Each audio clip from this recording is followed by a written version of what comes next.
Hello YouTubes, welcome to Scott Rods. This is Test It Tuesday. On today's video, I'm going to be making holes with this, and I discovered a fun little feature with this.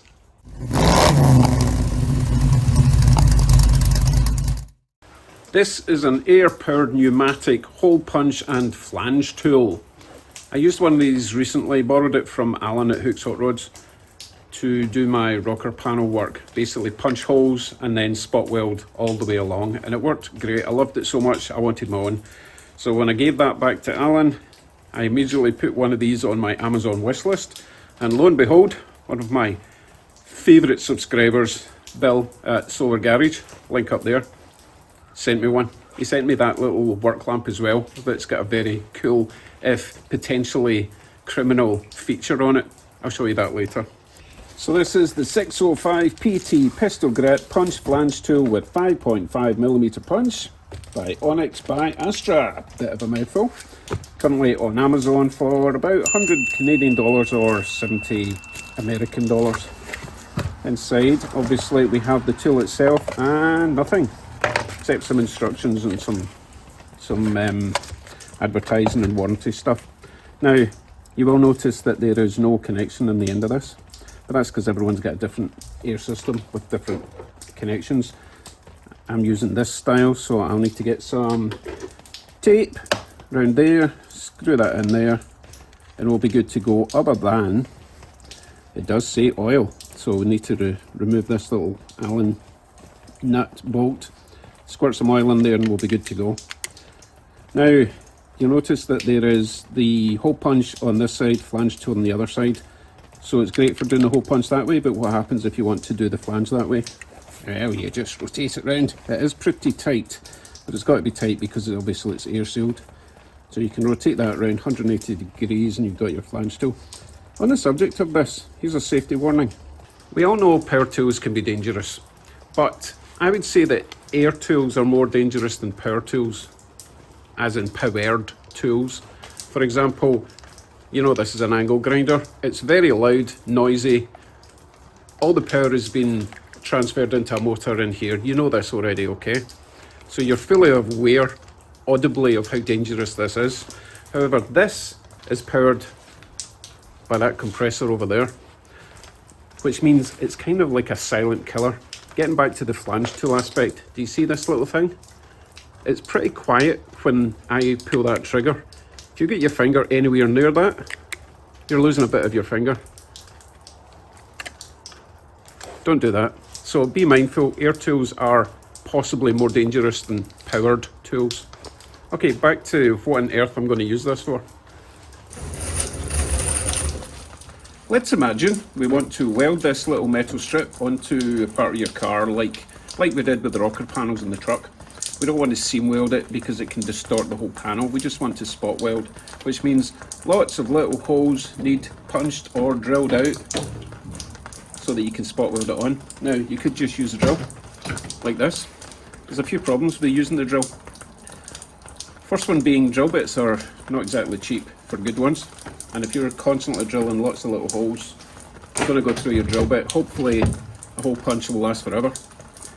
But there's a couple of other problems I'll show you right now with the drill.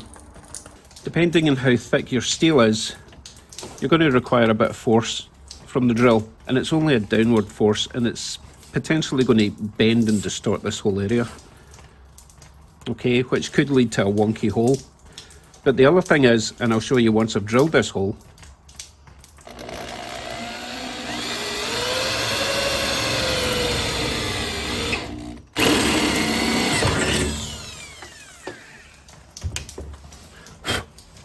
you don't exactly get a clean cut hole, and usually in the underside there's going to be shrapnel that you then have to smooth down, grind it off before you even match it up. Otherwise you're not going to get a smooth join from this part of the metal to the bit you're welding onto. So hopefully that means the hole punch can eradicate those problems. So let's give it a shot. Let's make sure it works first.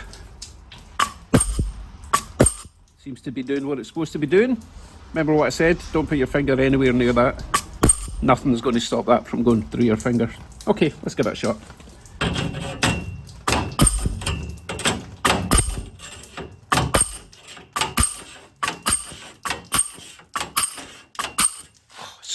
fast. Okay, let's have a closer look. Drilled hole versus punched holes. Clean as a whistle. Very nice. Underside. Also clean. No distortion either. Very happy with that. Now, this is 18, possibly 20 gauge steel, not very thick at all. I wonder what would happen if I tried something a bit thicker. Like this steel here, which I can't bend by hand, I would need a hammer.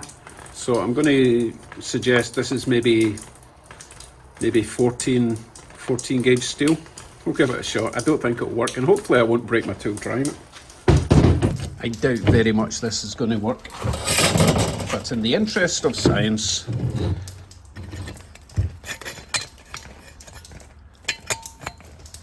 I mean, it fits in, so let's try it. No way! Perfect hole. That's a surprise. I was not expecting it to punch through that. I mean, no effort. Look, I've got a nice little round ingot. Okay, I'm impressed. I am shocked and stunned. I think the only limiting limit is if it can fit in that gap, then it should punch it. Unless it's made of like carbide steel, if that's the thing. Okay, let's try some flanging. Before I rotate this round, you know, see the earlier warning before I put my hand near that, disconnect the power. It's actually started rotating a bit easier now that there's oil through it, so that's good. So now we're ready to flange. Why would I want to flange? I'll try and explain that. Now, I'm completely new to flanging. I am indeed a flange virgin. But let's imagine this. You have two panels that you want to make stick together. If you were to just spot weld this all the way down, you're going to have this ridge here that you then have to put filler over and smooth it, and you're going to have a bulge. Wouldn't it be great if there was a way for this to be done the same level as that? Well, that's the magic of flanging. Basically what we're doing with the flange tool is creating a step. So if I flange all the way along this edge here, then it should tuck under. This section should be at the same height as that section, and then we can spot weld it together or rivet it or whatever else you're going to do. If the flange tool works, let's give it a shot. So this is the edge we want to flange. It doesn't really matter at the moment which way around we do it because it's just scrap steel, but it's probably important to know whether to do it that way or that way for future reference. So let's start at one end. It goes quite far in. It goes a lot further in than the punch tool did.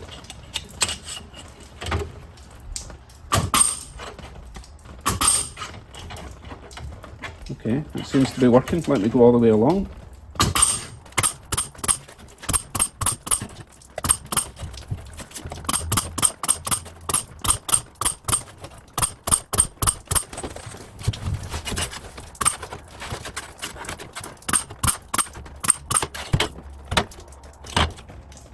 Okay, I could have probably taken a bit more care with that.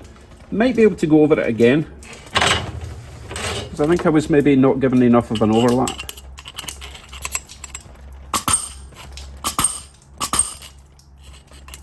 Yeah, that would probably work.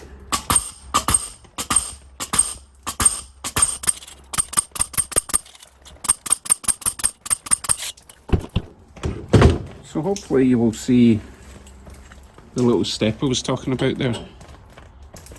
Okay, so now when we put these together, we have it on the same level.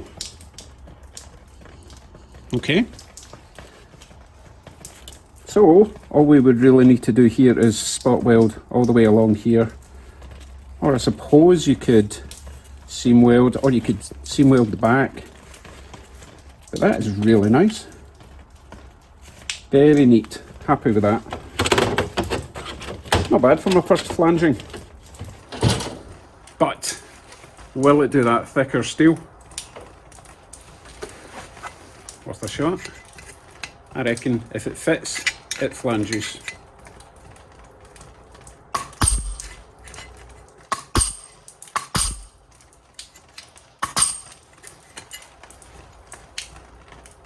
Amazing. Really impressed.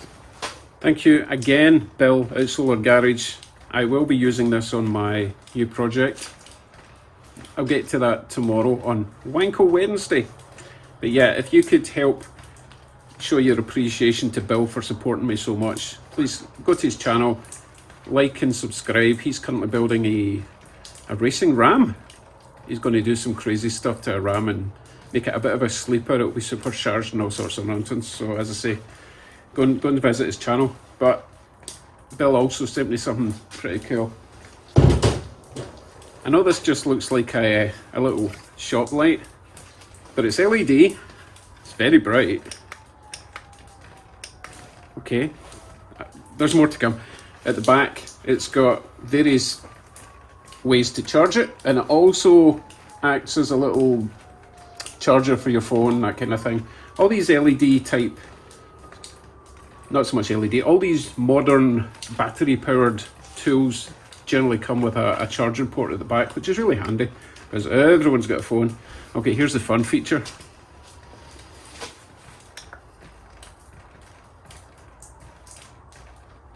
I'm going to get in trouble, haven't I? That could be bad or fun. Anyway, thank you for watching this episode of Test It Tuesday, and I'll see you tomorrow. Remember, Wanko Wednesday. Take care, everyone. See you soon. Bye.